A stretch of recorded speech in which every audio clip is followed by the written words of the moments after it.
Hello, it is Friday, February 17th, 2017 at 1 o'clock Eastern Time, and this is Higher Ed Special Edition.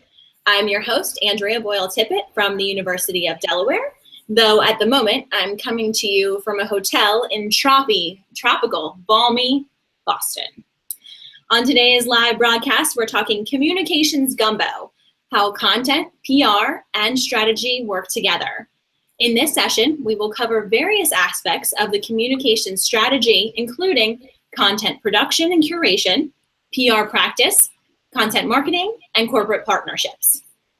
Higher Ed Special Edition is part of the Higher Ed Live Network. Episodes offer you direct access to the best and brightest minds in education.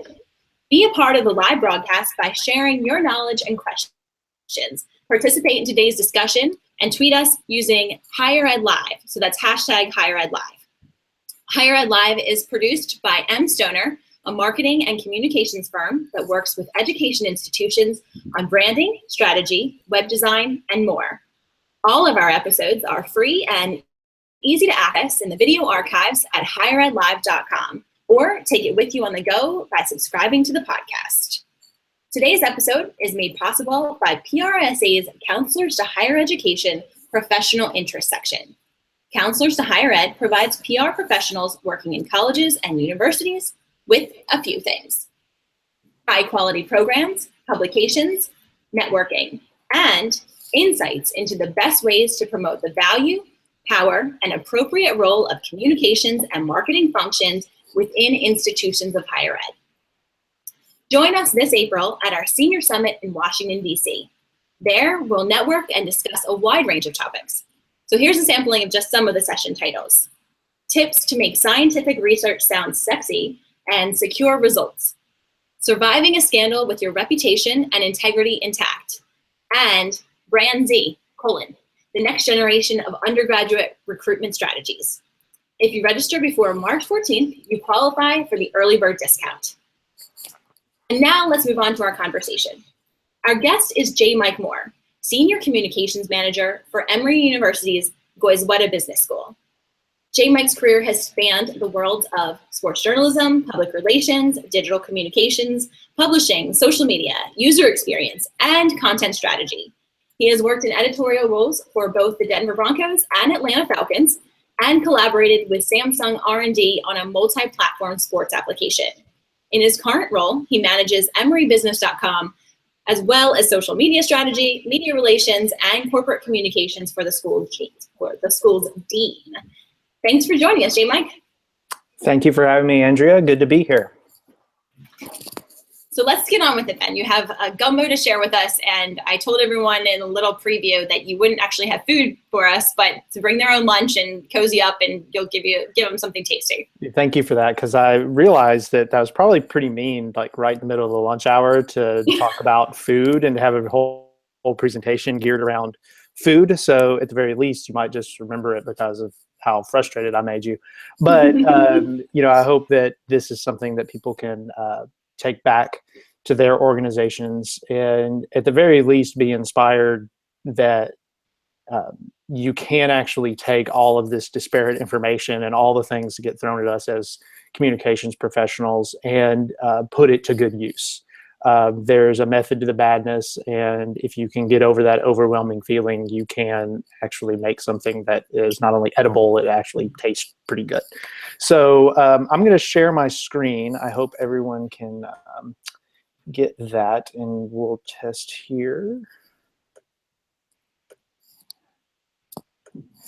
So can everyone, how's that presentation look, Andrea? Good? I can see it. You might want to put it in presenter mode, but I can see it. Okay, so how about that? I'm still looking at the same thing. Okay, so you're seeing my notes and everything? I'm seeing your notes and everything. Okay, well, then let's do. Oh, actually, we are being told by the producer that it actually looks good. It probably looks split because you have two screens. Okay. So let's get going then. So that does look good for everybody. Aaron said it looks good? Yep. Okay, great. I didn't put anything bad in my notes, so it's not like anywhere weird like that. So communications gumbo, how strategy, content, and PR work together. Andrea, you went through the description there pretty well. A slightly different agenda, just bullet point what you're going to see. As I mentioned, we really want to learn how to tease apart strategy, content, and public relations efforts, but more importantly, feel comfortable about aligning all of those things together. Finally, would like to show people some ways to leverage the various forms of content with limited resources. I imagine that most people on this webinar may only be a shop of one person. That is currently my situation.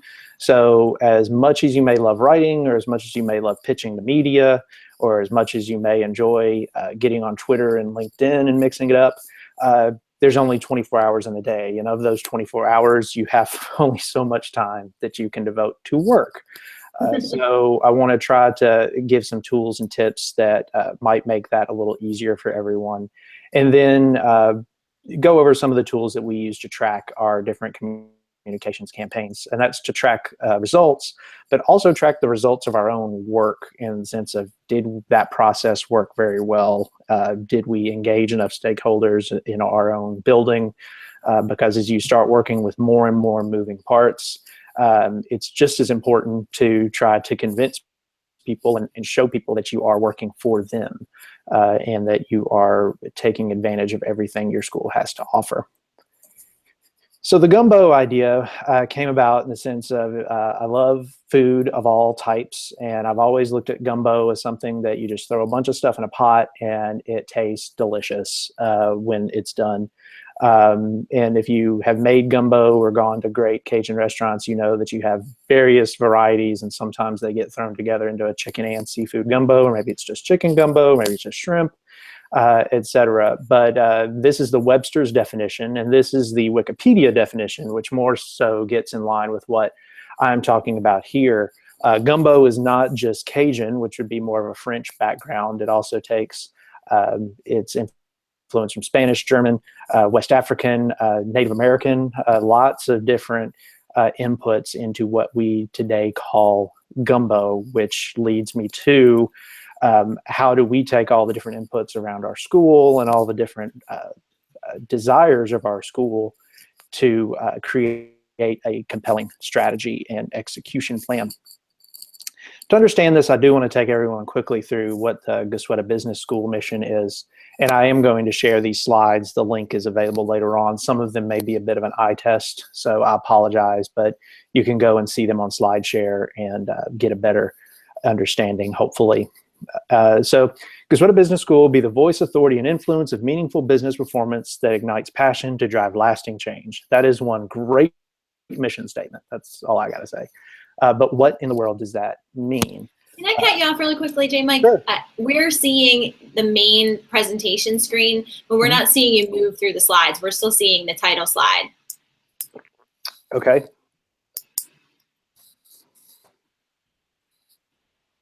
Now we're seeing it. It's still in your view and not presenter mode, just so you're aware. Then we're just gonna do this. Okay, perfect. We can see it though. But you were saying the mission.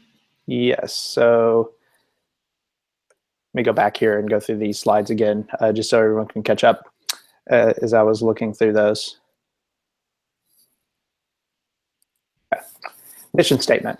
Gosweda Business School will be the voice, authority, and influence of meaningful business performance that ignites passion to drive lasting change.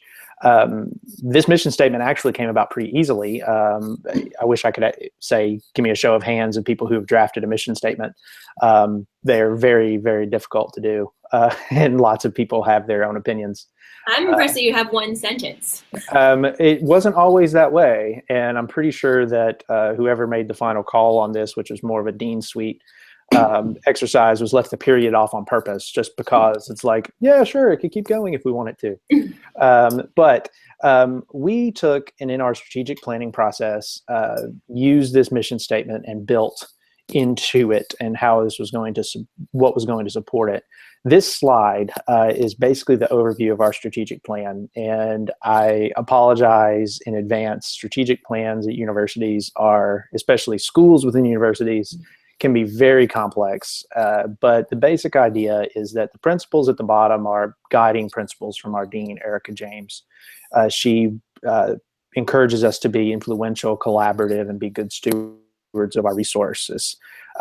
We have things around our building and also cards that are handed out occasionally that encourage people that, of all else, your day-to-day business, your day-to-day task, work for us to be influential, be collaborative, and be a good steward of resources, whether you're out getting new resources or you're just spending money effectively. That, and building on that, we of course have strategic statements and a mission statement, which should look familiar to people who've worked in strategic planning before. And I'll talk about the strategic statement more in a minute, but suffice it to say, our goals are to, while being influential, collaborative, and resourceful, raise the stature of the school. Erica James, our dean, feels like that we are one of the best hidden secrets of top 25 business schools, and we need to do a better job of telling our stories. The vehicles in which we tell those are going to be the themes that we want to identify ourselves with. I wish I could say there were only a few, but these are the 8 strategic themes. 8. You heard that correctly. This is what we go by day to day. We want to be known for analytics, our behavioral research, entrepreneurship, experiential learning, healthcare, leadership, private equity, and real estate, and social enterprise. I say that tongue in cheek. These are all great things that we do as a school. But this is where the gumbo aspect comes in. How do you take all of these disparate things and put them together in a way that is going to influence people and pass along your message? The strategic statement, again, you can see where some of these aspects of the school come to light. Entrepreneurial spirit, innovative ideas, influence resources, and raise the stature. So the idea of raising the stature is along the lines of a rising tide lifts all ships. If we can, as a communications group, increase our brand awareness and make people think positively about the Sweaty Business School, we're going to be in a better position to collect more resources and raise our influence, etc. The bad news to that is that's an incredibly hard thing to measure. How do you know, if you really are moving the needle? We can do brand studies and recognize, we can do all of that, but the hard bottom line is how much money or how many prospective students or et cetera partnerships are coming in to the school. So connecting those dots is one reason why strategy needs to be tied in directly to your content. So the right ingredients, these are all things that should look familiar and all things that I think if you are building or a part of a established communication shop, falls into your purview in some form or another. Content is one of the newest things on the block, as the news media, or the failing news media, some people may be aware that they are called today, is not in position to create as much content as it once did. So that falls on us to create our own content. There's great rewards with that. And that's where my background comes and where I'll spend a majority of this presentation. But from there, that needs to feed your public relations efforts. And you could swap out public relations with corporate relations here, whatever works best for your environment. We tend to treat them one and the same because it's all going out into the public from our standpoint. So here's what you gotta ask yourself. Strategy, is it clear? Who controls it? Is it effective? Do you have one at all? I think that's when you start going down that list. It's very easy to get discouraged and be like, well, we say we have a strategy, but it really doesn't look like a strategy. But don't be afraid to ask yourself that question. And in some cases, you as a communications expert have to take and work through those issues in a way that is both creative and also influential to your leadership. You can show people that the strategy is ineffective just because you're having a difficult time communicating it. And that can be a very powerful thing. And then can it be executed?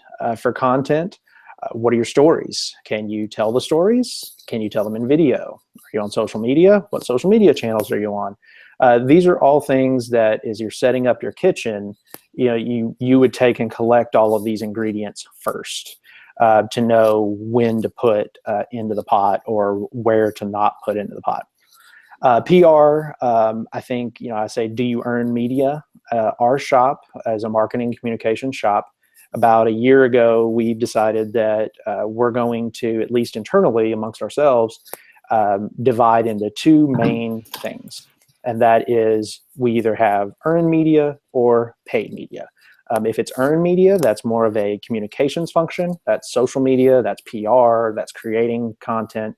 If it's paid media, that's marketing. And where the two cross is where, our CMO and I have to be in lockstep.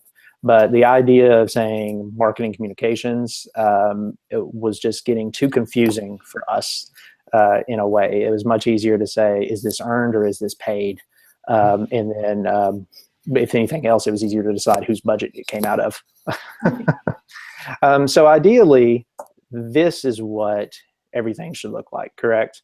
That's a beautiful straight line. Isn't it? Yeah. I mean, Lovely. It's amazing what happens when you hold the shift key as you build a slide. You start with strategy, you build content on top of it, and then you use that content to strengthen your PR efforts. So it's like, great, we want to be known for leadership. Let's create content that talks about how great our leadership program is. Now let's take that content and use it to pitch media and say, you should write more stories about leadership. I probably collective groan from everybody on the chat right now to saying, yeah, that wouldn't it be nice if it worked that way, or if it were that easy. In reality, this is sometimes what you get. And if you start from the right and work back, is you have somebody from the Dean Suite come in and say, I've got something that needs to be in the New York Times. And you say, okay. And then you maybe backtrack because of who this person is or what the topic is, and you create content to go around it and say, let me try to come up with a press release, or let me try to come up with a social media campaign, or let me build some contact lists with reporters and take my time to go through and reach out to them and write pitches, and spin that around and try to use it in some sort of PR. Or you have this, which is maybe it's a great piece of content. Maybe it's a great story. A great story that I did recently was some students in our evening program came to the finance professor that they were working with and said, we would like to do a student project and evaluate if the Braves Stadium, the new Braves Stadium in Cobb County, actually is as good a financial investment as every Cobb County commissioner says it is. And they did all this research. They went through and pulled the numbers and did projections, et cetera, and basically came up with the idea of, or their solution that, yes, it could be good, but it probably is not going to be as good as people say. Well, that was just kind of a fun story to kind of write through and show how, a group of students took the initiative. They were evening students, so they were from Cobb County, and then that turned into a student project. And it was, a nice thing to put out there. So it followed the blue line a little bit to an extent, but then we got to PR and we pitched it a little, and they were basically doing the job that the media should have done in the first place in some cases. So it wasn't really keen to get picked up and reported.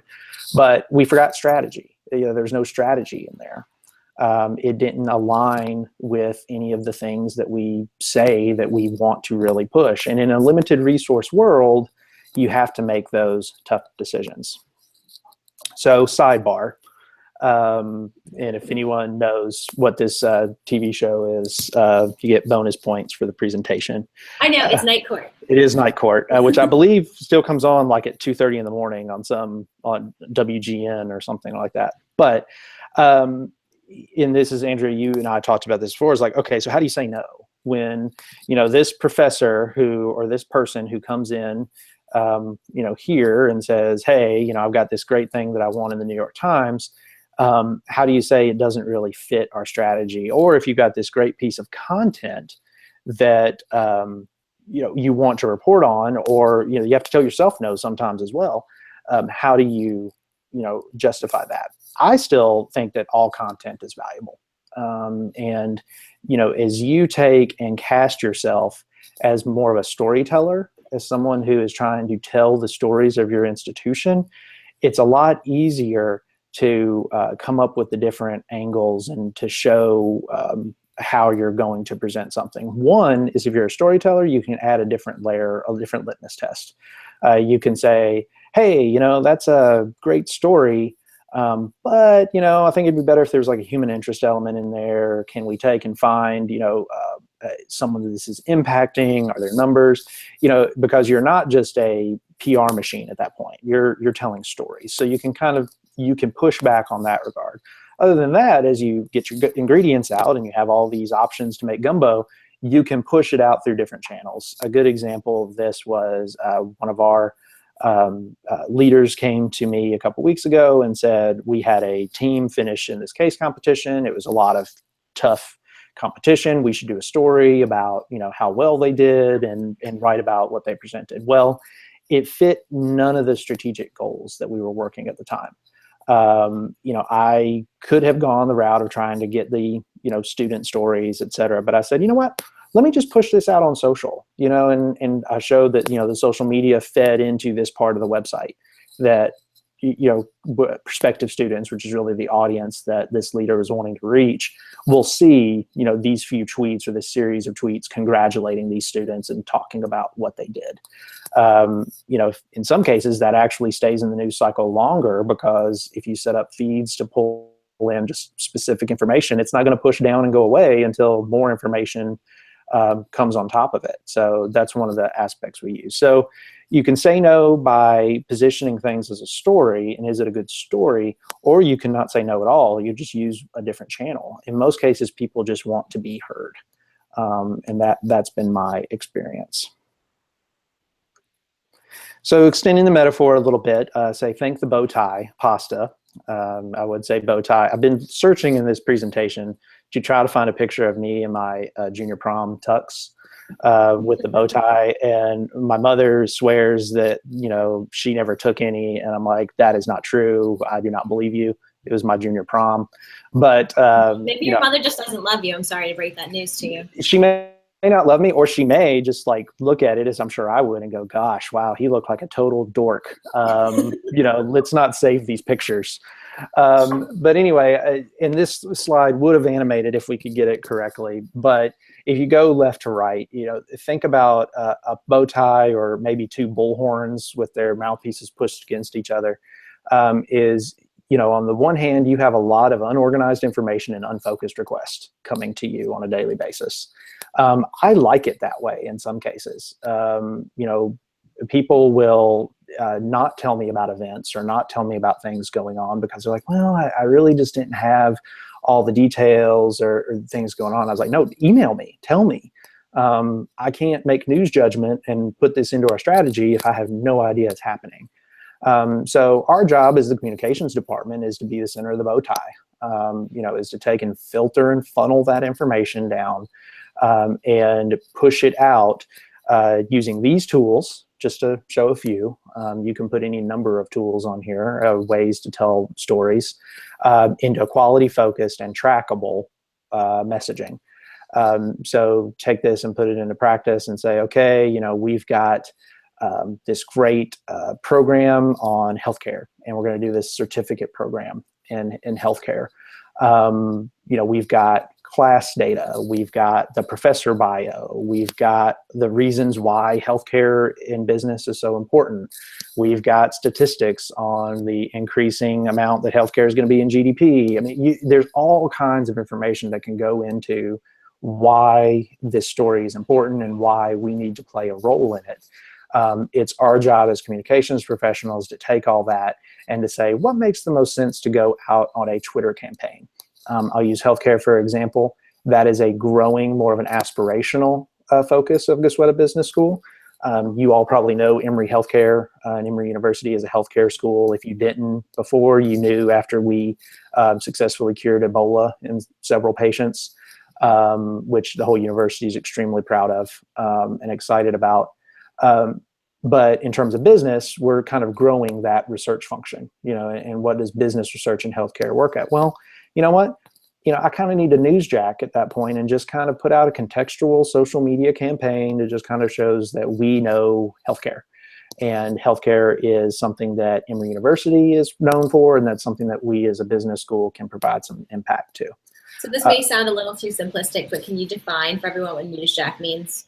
Oh, of course. Yep. So newsjacking is the idea that you jump into the news stream and tie your story to it. So I would be newsjacking if, for example, I had a great leadership expert who wanted to comment on something from President Trump's press conference yesterday. Jumping in there and saying when President Trump talked about a great example would be when he spoke about anti-Semitic nature and that from with one of the Jewish press. I have researchers who look at the role of religion in the workplace. For a great example, I would newsjack by jumping out and trying to talk to those organizations that would be interested in that and say, you should talk to this expert. Or I could use hashtags, et cetera, to make sure that my messaging is getting out into the flow of the rest of the message around it. So healthcare, for example, let's just throw out and say, Obamacare is a hashtag that's being thrown around. If I have a message that I want to share about how we are looking at how to make healthcare more affordable, I would make sure that in my messaging, I use that hashtag. So that's all in a sense of newsjacking. Great, thank you. You're welcome. And then, of course, I could use my other aspects to share other aspects of the story. I can use a podcast if I want to bring in an expert, because, again, we're growing in this area, but we do have 1 to 2 experts that would be great to comment on, what's happening in the state of healthcare and business. I can create that information. Or as we grow in our research basis, I can start writing those full-fledged, what is this research doing to the industry? But I need to pick and choose as to what I have and what can, again, be a quality and focused message. Which goes into being winning with strategy. To take the food metaphor, what are you making? And this is the idea where you say, okay, J. Mike, you are talking a good game. This makes sense, but my leaders won't listen. It's like, well, I'm sorry. We're very blessed that Dean James is a real champion of PR and media relations and branding and knows these things, but you still can stay connected with your leadership and decision makers. And you can talk with them on a regular basis and present them with ideas and things, even if it's just one. Look at one topic that your school is known for or your organization is known for and say, okay, how can I tell this story in multi-channels? How can I create some social media around it, maybe a video piece, or just tell these stories in some different ways?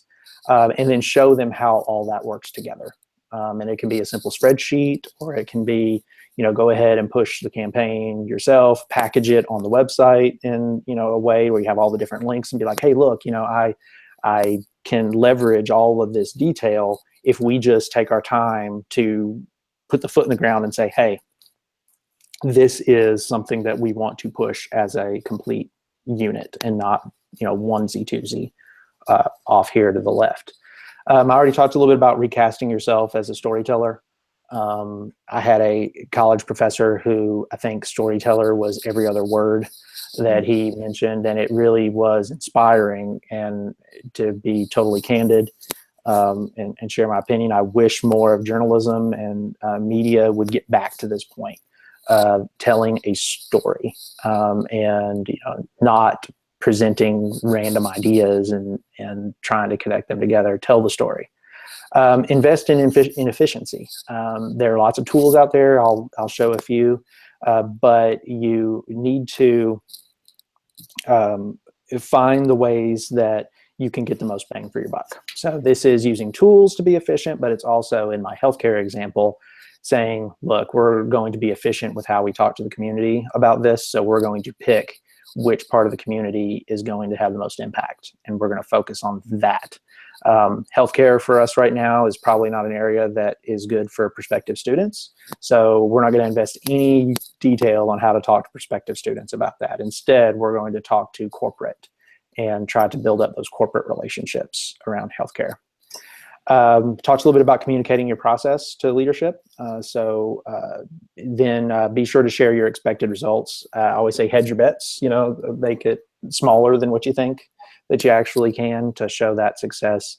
And then part of that too is that faculty, if you've worked with faculty, love process, especially business school faculty or engineering faculty, or someone in a quantitative field. Just breaking down and showing the steps you're going to take, and if you can do it visually, if you can, put some Six Sigma in there somehow, it just really, kind of gives the confidence boost to them that you are going down the correct path. And then track success, most of the time in media relations, that's going to be from tools like Meltwater or Cision or something where you can show how many hits that you got off of that. I am a fan of Meltwater, but I tend to show our success in Meltwater more so by just how many eyeballs that this information is getting in front of. Not so much, look, we got in the New York Times. That's a success all on its own. I can share that story, and it could be the lowest traffic page ever in the history of nytimes.com. There might be only 5 people who looked at it. We know that's not true, but it's the fact that it's the New York Times that just excites people. I like to find ways to show the breadth of where our information went. So when you're showing that, if it's say it's a New York Times story, do you take the time to show your leaders, this is the audience of the New York Times, not that every single person who's in their audience is reading this story, but this is the audience. They also tweeted it. They have this many followers. They also posted their Facebook page. They have this many fans. Do you go to those lengths? It depends on the story, and it depends on the effort that we did to place the story. So I use some external contractors to help me with media pitching and placing stories, and I will place some stories as well. If this was something that is a real big win and something that took a lot of time, and that's the other thing too. Pitching stories is not a one-person thing. I mean, you have to have the support of your expert to be available at a certain time, and you've got to have the other information that goes along with a good pitch. So I tend to present that more as we call it Sweaty Kudos. It's our hashtag. And that we use on Twitter, and we'll even use it internally, say, I'm going to give you some Sweaty Kudos. Some people actually have kudos, the kudos bars. If anyone remembers those, I don't even know if they make them anymore. So we probably shouldn't be eating them if people give them to us. But it's just, who knows when they were produced? Exactly. They might be super old, but that's just kind of an internal culture thing. It's like Sweaty Kudos. So if it's a big pitch and a big win, yes, I would probably go, use the different tools and say, this is how many social media reach, and this is, whatever happened. Otherwise, we have an internal newsletter where there's a place to recognize faculty for their mentions. We have digital signage around the building where we can put up the logo of the news organization and a quote and show this faculty member was mentioned here. That's a big part of tracking success, is just sharing your success. And that's what I think a lot of people don't do very often, and certainly we could do a better job of it, because you get so caught up in the system and running and doing that you have to force yourself to take pause. But I encourage you to find ways to do that. And then investing in efficiency, again, I did have one more note down here at the bottom. That also comes in how you distribute your information. So we use a service called Expert File that basically stores our faculty in a media database, but it also allows you to lift that information and place it around using embed code, et cetera. So I can have a page for a faculty expert. It has all of his or her information, but then I can lift that up into a little snippet, and I can share that on social media, or I could put it on a blog that we create. That's an efficient way to place your own information around different properties. So this next slide is really an eye test, and this is why I went ahead and put it up on, there's the link, emory.biz/PRSA/JMike. That goes to a slide share. This is a very early draft of sort of how we look at breaking apart our messaging. And JMike, I can't really see that very well. Yeah. I may need glasses though. But if you can just kind of talk through what each column is for everyone's benefit. Yep. So, and actually, let me try to do that a little bit. So basically on the left-hand side, this is what is the paid media we're going to put behind something, what is the earned media we're going to put behind something, and what is the event or direct outreach that we're going to put behind something. And this here, can grow exponentially depending on whatever else we want to put towards something. And then at the top, we actually have, we decide what time frame we want to kick this off. We try to think of everything as campaigns. Think of like, you're sitting down to make gumbo. You're making a pot of gumbo. I try to identify a lead person, the angle. There may be multiple angles, but we want that angle to be a top level angle. And then also more so for the alumni and donor audiences, what's the ask? What do we want? Are we going to asking for money? Are we asking for their involvement? I think universities and sometimes struggle about that. It's like, no, you got to actually ask people to give you money. That's an important question. So we try to include that. And then at the top, we put our audience. So alumni and donors, media and industry, prospects, students, faculty. And again, this is a draft. I didn't want to put in the super detailed one that we have created. One, because, who knows? I don't want people stealing Guswetta's secrets. Not on my watch. But just to give everyone an idea is that, that you can list out all of the different things in your toolkit. Don't be afraid to do that.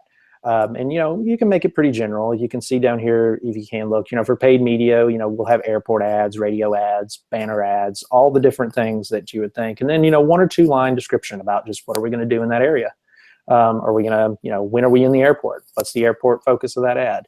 When are we on the radio? What are the radio focuses of that ad? And this whole sheet applies to our analytics function. So this is the, what are we doing around analytics, that pillar of our strategic plan.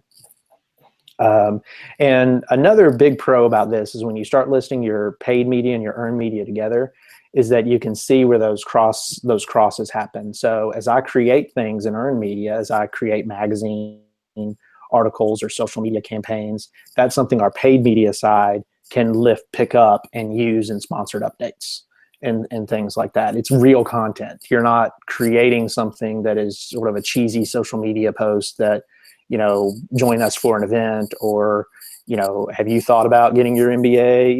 You're not just creating something for the sake of creating sponsored updates. You can actually use real content and say, analytics would be an example here. We might say is, Professor David Schweidel is changing the way that social media is researched and applied to marketing. Here's the story about it. Learn more at Guswetta, .emory.edu, and we can push that sponsored update out to the audiences that we choose.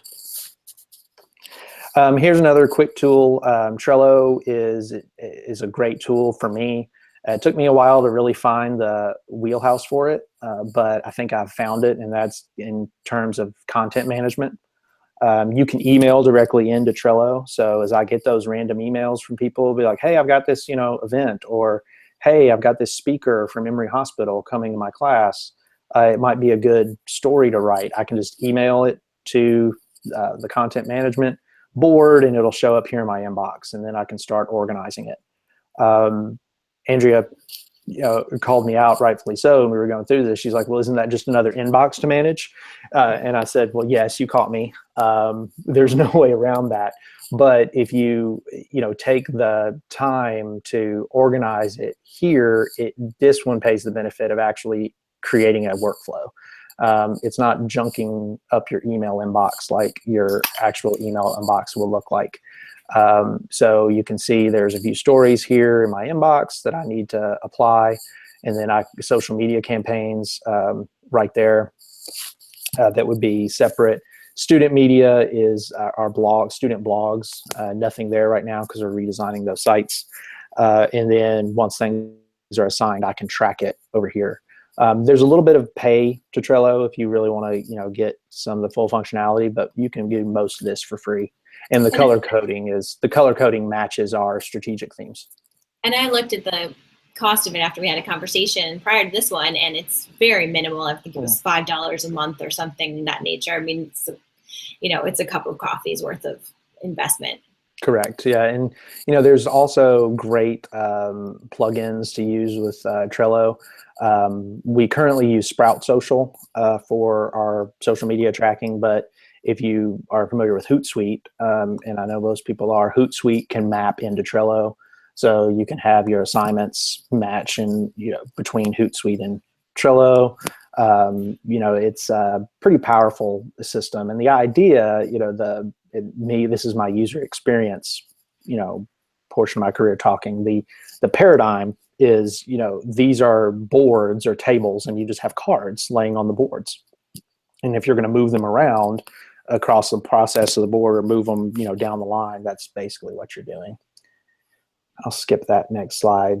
Winning with content. What are you making? This is where you can take advantage of more efficiency. One is turn what's being said about you into a story. This is where Meltwater and some other curating tools are advantageous. You've got all the things you can produce and talk about your great alumni, et cetera, but then you've got your alumni who are actually saying stuff about their education. Then you've got news media who might say something about you, or you've got that person who stumbled on campus and just said, "Oh man, what a beautiful building this is." Take all of that and share it. Find a home for it in one of your strategic communication campaigns. Encourage people to create it. Hashtags are wonderful things. If you can get people to use a hashtag around an event. Say you have a big speaker coming to campus, that hashtag, you get 15, 20, 30 tweets about people's take on this event. Boom, you got a good piece of content. And you can use something like Storify or Tint, some of these tools that actually let you curate and select what pieces of social media you want to share. And you've got is something, something that you can share with folks. I know a lot of universities use Storify for things like graduation ceremonies and that sort of thing, but I do think that there's a great depth of possibilities there to build out those sorts of things for just different moments, different events that are happening, or even just messages that you're pushing and you want people to chime in on that particular hashtag that aligns with your other areas. Mm-hmm. And I think, a great example of Storify I'm getting ready to launch next week is we have for our graduate students, they do all of their international study modules around spring break. So they will go study somewhere for a week and a half, and then, oh, wow, that's convenient. They'll just stay there through spring break and they get the vacation. It makes me wish I should have go back for my MBA. But I can send some emails, work with the student leadership. I had a meeting with one of the student leaders yesterday and say, hey, tell everybody to use these hashtags because they're going to take pictures. They're going to post on social media. They're going to put it on Instagram. And then I can actually track that, and post it along the way. And it's a continuing piece of content. I can put it on the homepage of our website. It's like, follow our students while they study abroad, and it's kind of a nice little live angle. Readers as users. And this is something that I talked with Erin about, I think, actually, when she and I did a chat before. And again, it's a user experience kind of brain or mindset, but I can talk about readers, and that's a very newspaper or magazine type way to look at things. But I have made the switch to where I call the people who consume our content users. They are not necessarily going to be reading something. They may be watching a video, or they may be looking at a slideshow, or they may be tweeting or asking questions or on a web chat. There's so many different ways that we can communicate with people. And when you think of the people who are consuming your data as users, it sort of removes that mind block of everything has to be about the written word. Absolutely. I think that's a great way to put it. It's a great way to think about people not just being passive. Things aren't just being thrown at everyone. They're experiencing it and taking part in it. And I'm just going to use this quick break here to remind people that they're welcome to ask questions. And the hashtag for that is #HigherEdLive. So as we go through the conversation, I'll look for tweets. Mm-hmm. And I'll kind of speed us through so we do have some time for questions. Again, I'm a old sports reporter. I love to write. I love feature stories. I love interviews. But I kind of had to remove that as being the only way to communicate an idea. And if you can change your discussion around the office in this, it can be a big help. Related to that, ask yourself daily: is this the best way to tell this story? There could be a great opportunity to cover a speaker, but is writing about that speaker the best way to do that story, or is it to do a Storify, and make it all social media driven, or is it to use Facebook Live? We had a great, this was just pure luck, but I went out a flyer with one of our professors and said, hey, you have Georgia Representative Tom Price coming to talk about healthcare policy for this event. Can I put that on Facebook Live? And talked with Representative Price's people, and they said, sure, no problem. I put that on Facebook Live. At the time of the event, it wasn't, it was very well attended. This is a popular professor. He has a lot of friends on Facebook, and there was some great buzz around it. It was a nice proof of concept. However, 3 weeks later, or a month later, when Representative Price was President Trump's selection for Secretary of Health and Human Services, that Facebook video that we had of him talking about his opinions on how government should be involved in healthcare, that got some hits, and I was able to put that back in the news cycle. Were you doing that? Was that happening organically, or were you pushing it?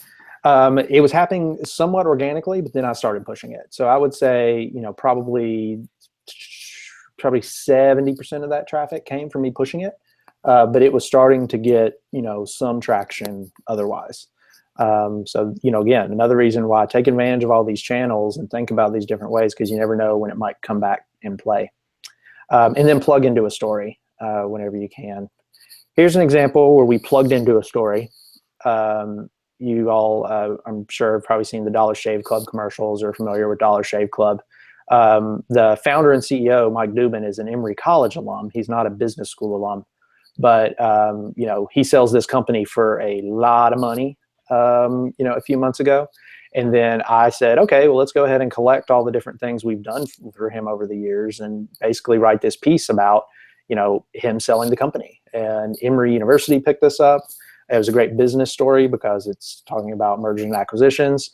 And we've got these photos that we could lift back from him speaking here in the past. And it also gave us a chance to promote the upcoming event that he had spoken at in the past. So he spoke at our entrepreneurship summit. We have another entrepreneurship summit coming up. It's a great time to throw that in there. So this is, again, pulling stuff out of the gumbo. I've got all these things. How do I put it together?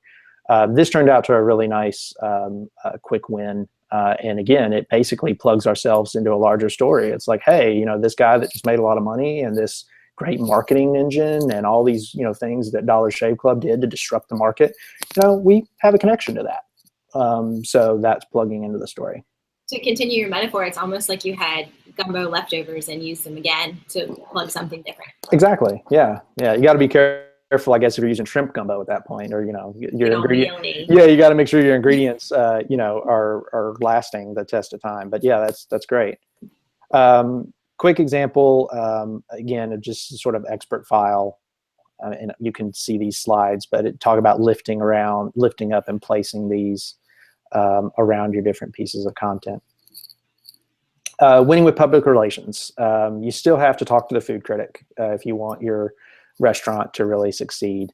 And that comes with, number one, first and foremost, empower your people. We're getting ready to put some funding toward elevator pitch training and PR training for our entire staff. Maybe it doesn't have to be much. It can be jumping on to the staff meetings that you have and say, okay, this is what Get Sweaty Business School is about. These are our 5 key principles. And here is an expert who is good at, helping you craft your story. I'd like to leave that session where everybody can write that first part elevator pitch, where they can just say, if you're stopped somewhere and someone says, what makes Get Sweaty great, you can put it in your own words. And that's the big next step in a farther reaching PR standpoint and part of the gumbo. Also, you empower your people by creating that content and pulling all the things together and sharing it via a newsletter, because that gives them something to share and them something to be proud of. We have a smaller staff, but we have a mighty staff in terms of how much they share on LinkedIn. and our faculty, et cetera. So I want to make sure that I'm giving them plenty on LinkedIn where all they have to do is click share, and it immediately goes out to their audience. This goes along the lines of, thinking differently. And when you build your communications plans for different elements of your strategy, don't always think inside the box. Don't always think press release. Events, roundtables, and I'll call them like big fancy dinners can be winners. This is probably, something more aligned to business schools or some organizations that have a more fundraising pitch, and, and how you have to, work with those folks that'll give you money. But, I would consider a meeting or a series of meetings with Dean James, with healthcare leaders that we helped set up or we helped facilitate as a communications group, as a win, and as a communications win for us. And that would go into our plan. That would go into the earned media section of that plan. And it would say, we want to set up dinners with, 2 to 3 people, that would be targeted by alumni relations and donor or development. Or we could just say, hey, we want to make sure that the dean or make sure that our leader of this program knows these people at the Metro Chamber of Commerce. And we would help with that. Centralized pitch efforts, that again goes with a tool like Expert File. Pitch where it makes sense. I skipped one. Pitch where it makes sense, write where it converts. And I'll skip into this and we'll wrap it up. Pitching is something that's very difficult. We all know that, and it's getting more and more difficult as reporters are getting more transient, and also, trying to focus on too many things at once. When I can write my own story, and when I try to write our own stories and produce our own content, it's when I need some sort of conversion. If I want to try to get prospective students on something, or I want to try to interact with alumni directly, it's better for me to try to craft something on my own, so it's a much easier entry point for them to go and complete that action. So, write my own when I want to convert. Pitch where it makes sense means like, okay, be very selective about what you pitch, because it's going to be a high cost thing, high in time, possibly high in some money as you, work with an agency to, do some of your PR. So this is from our social enterprise group. They sponsor a accelerator program called Start Me. That stands for Start Micro Entrepreneurship, where they work with member small companies in Atlanta, small businesses, and basically put them through an accelerator training program. The Atlanta Business Chronicle loved this, but it took a good year to kind of get them on board to write this story. Mostly because they're a once a week publication, but it's still like, we had to work really hard to get this story, and then to also do some follow-up stories each year. But that was a pitch that made sense, because that goes in front of the business community, which is what the social enterprise group needs to talk to, and try to build on that. So I actually did not write very much, if anything, or at all about this on our website. Instead, I just used what the Business Chronicle produced, and linked to it. So that's in a nutshell. There's a lot to cover. Thank you guys for listening to my rambling. Appreciate the time, and am very excited to keep working with PRSA and go to the conference in Washington. This will be my 3rd year, I think, to go. So really excited about that. It's good to get together and talk shop. So hope to see many of you there. Thank you for the plug for that. And a reminder, if you sign up by March 14th, you get $100 off. I'm already signed up, so hopefully I'm realizing that $100 off. There you go. We do have a question from Twitter. It's from Julie Center in your corner of the world, in the South, in Birmingham, Alabama. And she is asking, how do you coordinate what you do in the school with your university's content, digital, and PR teams?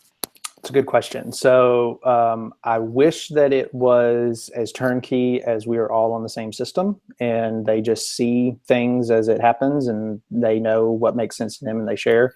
It's not. And that's unfortunate. But a lot of that comes with just regular meetings. I meet with the media relations folks at Central at least once a month. But normally we're talking 2 to 3 times a week. And it's just about aligning efforts. They know about our strategic plan. They know that there are the things that I'm going to want to touch, and the things that I'm going to need them to, either divert or to just take for me. It's like there's no such thing as a bad placement if it's talking about faculty expertise and things like that. And I don't want to ignore the faculty that are doing some great things that aren't necessarily tied to our plan. Now, with 8 pillars in our plan, it pretty much covers everybody. But, there's a few things there, but they kind of know where my focus is going to be, because I shared that information with them, and they kind of know what our strategy is. So regular meetings. The social media producers at Emory get together about once every 3 months, but we're on a listserv where we kind of see what each other is doing. And that took some leadership by some of the social media representatives on campus to say, hey, we need to get together and change this. So those are the ways we stay connected. And I can say at Delaware that we actually have a similar meeting. I head up media relations. So our media relations research communications director, and our content strategy for the website, we meet with the colleges once a month and then are in constant contact with them. We also, several of them are on, we do have a shared system of Hootsuite, so we can kind of have the information flow up that way as well. Yeah, and I think that the great thing that I would love to do, and that we've talked about as a social media group and as a media group, et cetera, is saying, how great would it be if we had a feed or something that we could look at, inside the system to just push a button and retweet, and I think Hootsuite, Sprout Social is pretty good about doing that as well. Unfortunately, they know that, that's something that people want, and they start charging for it. So, the more people that you want to put on a system to do that. So, but meeting is a great start. More so, devote your time to those meetings to talk about big campaigns. When we get together, as a group, we're normally talking about graduation, or we're talking about the president's inauguration, the university president's inauguration. She was just inaugurated last week. Dooley Week, the different things that are key to our campus.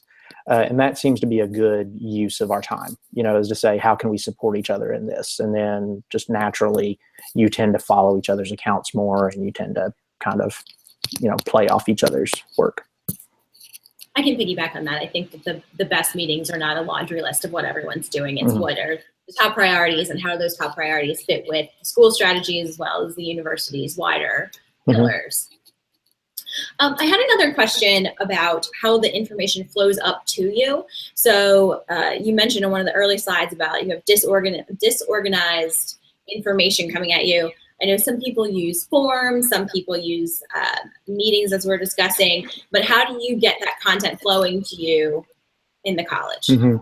I would say in the past, we've done all of the above. And what I've found that works best is regular meetings with the leaders of certain areas. So we're a smaller school, so I have a pretty good idea. In fact, I have a really good idea of all the reoccurring events. I know when we're going to do, kegs in the courtyard for this event. I know when the big recruiting cycles start. I know all of that.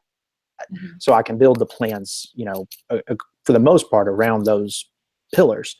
But, when it comes to story ideas and making sure that people are on board with presenting these ideas, it does take just, hitting the pavement and saying that, okay, I need to have a monthly meeting with the dean of faculty, and just sit down and say, okay, these are the things I'm aware of that I think would fit in our strategic communications. First of all, do you agree? And do you like these? I want your support, because that's going to help, in a lot of ways. But second of all, what else may I be missing? That normally leads to meetings semi-regularly with the chairs of the different departments, as a group, to say what's going on in your departments. I meet with the director of alumni relations every other week, to say, what is some keys initiatives that you're trying to push. And then I encourage people on a regular basis, whenever, they have anything, like email me. The communications director at a school should know everybody in the school, and so I spend a large portion of my week, I wish it was larger, just walking around the building with my cup of coffee and talking to people. I know that's probably not what like a lot of people want to hear, because it might not be the most, we all have a lot of work to do, and that, isn't the best thing to get work done, but it does pay dividends. Absolutely. Mm-hmm. Well, we're basically out of time for today. So I want to thank our guest, J. Mike Moore from Emory University's Gosweda Business School. You definitely gave us a lot to chew on there with the gumbo, and I apologize. Nice fun. There you go. Okay. I apologize to our peers on the West Coast and one of our colleagues who's watching from Hawaii. If it's not yet lunchtime, sorry. If we Holy made cow! you really Watching from hungry. Hawaii. Why are you even at your desk? I'd be at the beach. You gotta make money to spend some time at the beach. Exactly. Aloha. Yeah. So as always, thanks to our program sponsor, PRSA's Counselors to Higher Education. And again, don't forget to register for the upcoming Senior Summit. We would love to see you in Washington, D.C. We appreciate you joining us for this special edition of Higher Ed Live. Have a great day.